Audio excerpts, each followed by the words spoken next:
tutulak, ari nga ilagay mo sa pangtanggal ng aibag. Ini. Ba, ina, hindi yan pantanggal ng aibag. Hindi mo ko naiintindihan na yan at may nasa gitna. Ano ka, aray? Ina, hindi yan. Nipple tape yan. Kaya pala inilagay ko, halos mabanat ang aking ganaray. Aba, hindi ka man lang nagtatanong sa akin, inay. Tingnan mo at baka panot ang kilay ko. Pat, malmait si... wala kang ganyan nung mga panahon ninyo?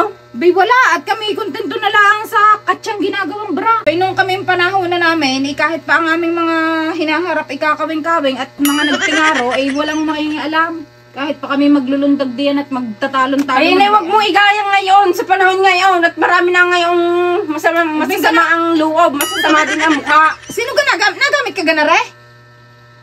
Aba, yun naman, inay. Dahil pag wala kang nilalabhan, yan ang ginagamit ko. Diyan, pumiting. Hindi nga ako nakapag... Itutulak ko rin pa pala. Sa shirt na nakapit. Sa shirt nakapit, alam ng lustred.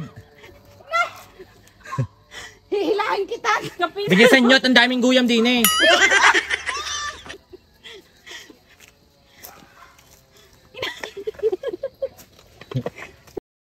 Laga ka?